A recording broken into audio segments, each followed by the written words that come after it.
सो उसके हाथ में, उसकी उंगली में सोने की अंगूठी है। अल्लाह के नबी सल्लल्लाहु अलैहि वसल्लम ने नफरत की निगाह से देखा, नफरत की, नाराजगी की निगाह से देखा।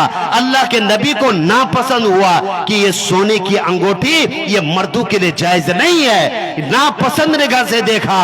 तो अल्लाह वो सहाबी को एहसास हो गया। उस सहाबी ने अपने अंगूठी को निकाल के फेंक दिया, अपनी अंगूठी को निकाल के फेंक दिया। दूसरे सहाबी ने कहा कि ऐ सहाबी, ऐ मेरे साथी, इस अंगूठी को, सोने की अंगूठी को उठा लो और ले जा करके अपनी माँ बहनों की, अपनी बहू की, बेटियों की, उनको दे दो, काम आ जाएगा। कहा कि अल्लाह के नबी ने जिस चीज को नफरत की निगाह से देखा हो उस चीज में हम हाथ नहीं लगा सकते हैं। लेकिन आज क्या हमारा क्या हाल है मेरे भाइयों? असहाबा किराम का वो हालत था कि अल्लाह और उसके रसूल की बात सुनते थे और कहते थे समिअना व अताना, हमने सुन लिया, हमारे कान में आवाज पड़ी, समिअना व अताना, उसके ऊपर अमल पैरा हो जाते थे। वो सोचते नहीं थे कि कल करूंगा, 1 मिनट के बाद करूंगा, ऐसा नहीं सोचते थे मेरे भाइयों।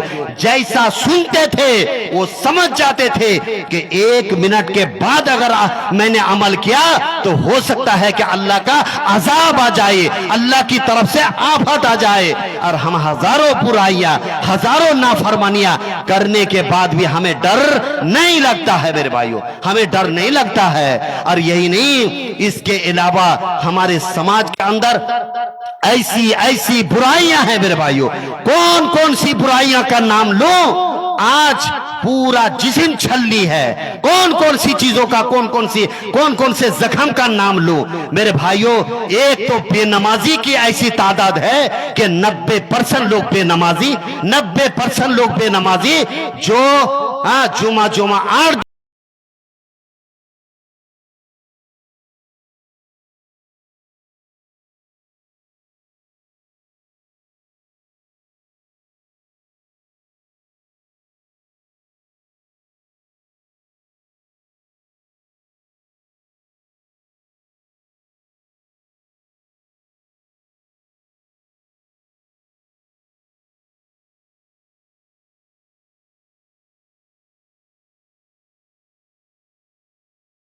8जिंदगी में नमाज नहीं है तो फसद अलहु साइरु अमली, आपका सारा अमल गारत है मेरे भाइयों।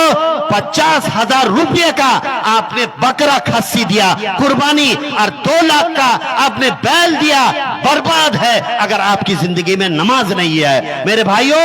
अगर आपने बैतुल्ला जाने के लिए 5 लाख रुपया, आपने 10 करोड़ रुपया खर्चा कर दिया, अगर आपकी जिंदगी में नमाज नहीं है, ऐसा हज बर्बाद है, ऐसा रोजा बर्बाद है, ऐसा ज़कात बर्बाद है। क्योंकि अल्लाह के नबी का फरमान है वइदा फसदत, आपकी जिंदगी में नमाज नहीं है तो फसद लहू साइरु अमली, आपका सारा अमल गारत है, बेकार है। कोई भी अमल अल्लाह ताला के यहाँ काबिल कबूल नहीं होगा मेरे भाइयों। इस हदीस को सुनने के बाद एक मोमिन की जिंदगी में जमीन सड़क जाना चाहिए, उनकी जिंदगी में तब्दीली आ जानी चाहिए, उनके पैर के नीचे जलजला आ जाना चाहिए। लेकिन शर्म नहीं है, गुनाह कर करके इतना ज्यादा हद धर्म हो चुके हैं मेरे भाइयों कि ये सब मौलवियों की बात आपके पल्ले में नहीं आने वाली है। और यही नहीं बल्कि रोजाना हम क्या करते हैं, बीड़ी, सिगरेट, तंबाकू, गुटखा, जर्दा, गुल, ये सारी चीजें करते रहते हैं। शिकायत क्या करते हैं, और बीड़ी, सिगरेट, तंबाकू, गुटखा आपको बता दूं, और मेरा यूट्यूब के अंदर ना आप सिर्फ सर्च करें कि नूरुल इस्लाम मोहम्मदी बोल करके, अल्हम्दुलिल्लाह तफसीली तौर पर भटिया भाषा में, बांग्ला में, उर्दू में, हर जुबान में मैं तकरीर कर चुका हूं, आप देख लीजिए। लेकिन मैं आपको ये बताना चाहता हूं कि जितना शराब हराम है उससे कहीं गुना ज्यादा ये बीड़ी, सिगरेट, तंबाकू, गुटखा हराम है।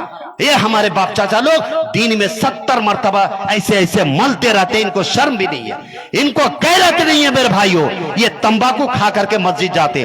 अल्लाह के नबी सल्लल्लाहु अलैहि वसल्लम ने फरमाया कि कच्चा प्याज, कच्चा लहसुन जो आदमी खाए मन अकल फी हादिही शजरिल मुंतनिमा, सही बुखारी की रिवायत है, जो आदमी कच्चा प्याज कच्चा लहसुन खाए फला यकरबन्ना मस्जिदना, वो हमारे मस्जिद में जाना तो दूर की बात है, मस्जिद के करीब तक ना फटके, मस्जिद के करीब तक नहीं जाना है। इसलिए ऐसे शबादियों, अरे बीड़ी सिगरेट तंबाकू खाने वाले बेगैरतो, तुम कितना हराम काम करते हो और तुम्हें शर्म भी नहीं आती है, शर्म भी नहीं है। हाँ, अल्लाह के नबी फरमाए कच्चा प्याज कच्चा लहसुन हलाल है हराम? बोलो, कच्चा प्याज कच्चा लहसुन ये हलाल है हराम? बोलो जोर आवाज से। बोलता नहीं है। हाँ, हलाल है हराम? हलाल। लेकिन अल्लाह के नबी ने क्या कहा? फला यकरबन्ना मस्जिदना, वो हमारे मस्जिद के करीब तक ना फटके। और ये बीड़ी खा करके तंबाकू खा करके ये मस्जिद के अंदर जाता है और मौलवी से फतवा ये पूछता है, मौलवी साहब बीड़ी सिगरेट पी करके मस्जिद में जा सकते या नहीं जा सकते? ए बेगैरत, कैसे तुम जा सकते? हाँ, ये बीड़ी सिगरेट तंबाकू ये हराम है। नहीं तो आप बोलेंगे कैसे हराम है? तो आप शराब का 2-4 बूंद अपने बच्चों को खिला के देखें, उतना जितना ज्यादा नुकसान 3 से 4 सेकंड के अंदर ये बेहोश हो जाएगा, या तो उल्टी कर देगा, या तो चक्कर आ जाएगा, या तो और कुछ हो जाएगा, ब्रेन हेमरेज हो जाएगा, सेंस कम हो जाता है, ब्रेन हेमरेज हो करके ये हो जाता है। मेरे भाइयों, ये चीजें खा करके मस्जिद में जाने के लिए फतवा पूछते हैं। मेरे भाइयों, कहने का मतलब ये है मेरे भाइयों कि ये सारे हरामकारी हमें छोड़ने की जरूरत है। वक्त नहीं है कि मैं ये सब चीजें तफसीली तौर पर मैं बयान करूं, क्योंकि हमारे मुकर्रिर फजीलत शेख जनाब अब्दुल हन्नान रहीमी साहब तशरीफ ला चुके हैं। इंशाअल्लाह वो आपके सामने इंशाअल्लाह आएंगे। ये हमारे इलाके के मशहूर मुकर्रिरों में से है और इंशाअल्लाह कुरान और सुन्नत की रोशनी में तकरीर करते हैं। उनकी जुबानी इंशाअल्लाह सुनेंगे। लेकिन आखिरी पैगाम ये देना चाहता हूं मेरे भाइयों कि अपनी जिंदगी के अंदर तब्दीली पैदा कीजिए, और जहां भी जलसा करना है तो पहले गांव वाले पहले सबसे पहले मुत्तहिद होकर के रोकथाम लगाओ। इन बाजारों के ऊपर एक भी दुकान नहीं लगना चाहिए आपके अंदर।